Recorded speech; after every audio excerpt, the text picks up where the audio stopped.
Abdullah, selbstverständlich habe ich auch noch eine Challenge für dich vorbereitet. Sei schneller und effizienter als unser E-Sportler in Prag. Beeil dich, die Zeit rennt.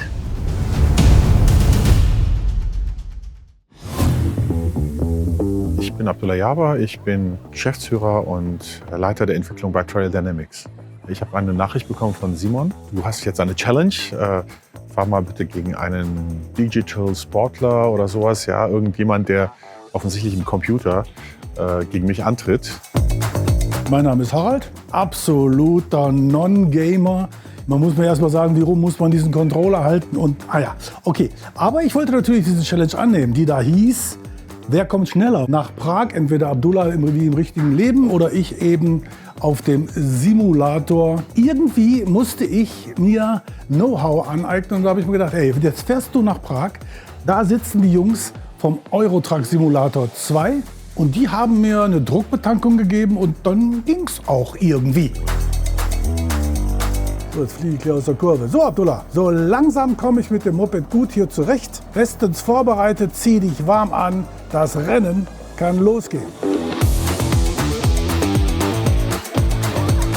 Kurz nach Start war dann klar, wer der Gegner ist, der digitale Zwilling. Und das hat mich natürlich noch mehr angespornt. Moin, Harald hier.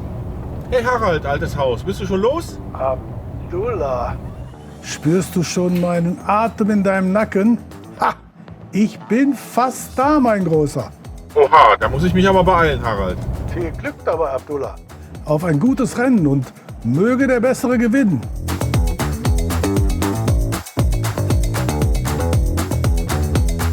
Jetzt habe ich dann auch erst verstanden, warum wir nach Prag fahren. Es ist nämlich so, dass SCS Software, die den Eurotruck Simulator 2 machen, ein paar lustige Sachen vorhaben mit unserem E-Trailer. Und das war dann natürlich für mich eine größere Motivation, da nochmal richtig ordentlich Gas zu geben und zu performen. Ja, die großen Vorteile des E-Trailers sind zwei verschiedene Use Cases eigentlich. Das eine ist halt, wenn du ein Dieselfahrzeug hast, dass du damit deinen Dieselverbrauch reduzieren kannst und deine Emissionen senken kannst. Aber der richtige Clou ist dann halt wirklich in der Zukunft halt mit den batterieelektrischen Fahrzeugen, so ähnlich wie mit diesem hier. Wenn du eine begrenzte Reichweite hast, hast du halt immer die Not, dass du an irgendwelchen öffentlichen Ladestellen, die es halt nicht so wirklich gibt, chargen musst. Das nimmt Zeit, der Fahrer muss warten und du musst halt viel Geld bezahlen. Und da hilft der E-Trailer. Der E-Trailer ermöglicht es dir halt, dass du dieses Zwischendurch-Chargen vermeidest und wirklich Punkt zu Punkt fährst. Und entsprechend volle Kontrolle hast über deine Stromkosten und wirklich langstreckentauglich bist. Moin Abdullah, Harald hier. Wie sieht's aus bei dir? Hey Harald, ich bin gerade über die Grenze gefahren, 48 Kilowattstunden pro 100 Kilometer und beim Trailer ungefähr 75, 74 Kilowattstunden pro 100 Kilometer. Oh, Respekt. Aber hast du denn überhaupt schon geladen? Ich muss doch nicht laden. Bei den Verbräuchen schaffe ich locker 800 Kilometer ohne Laden. Auch nicht. Okay, dann, okay, ich weiß Bescheid. Dann muss ich jetzt aber wirklich auch Gas geben. In diesem Sinne, tschüss.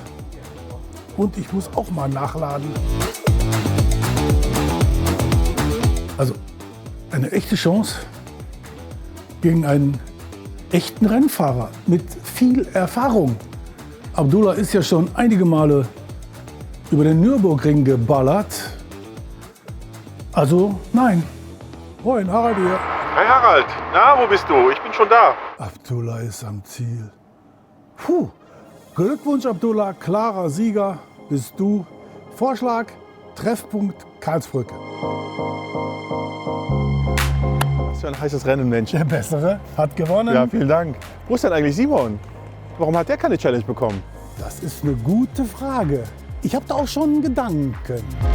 Moin Simon, danke für die super Challenge. Aber jetzt haben wir was für dich überlegt. Ja, und wie du siehst hier, wir stehen in Prag auf der Karlsbrücke, hinter uns die Moldau. Und in diesem Kontext habe ich gedacht, wird es dem Marketingleiter gelingen, einen reißenden Fluss auf den Messestand zu zaubern? Ja, oder vielleicht einen verrückten Kran. Und vielleicht noch das Sahnehäubchen, denn das kann er unmöglich schaffen. Wir möchten, dass eine Sattelzugkombination in Lebensgröße quer über den Messestand rauscht. Ja, das schafft er nicht. Denn erzähl nicht. Ja, Simon, bis dann. Wir sehen uns auf der IAA Transportation.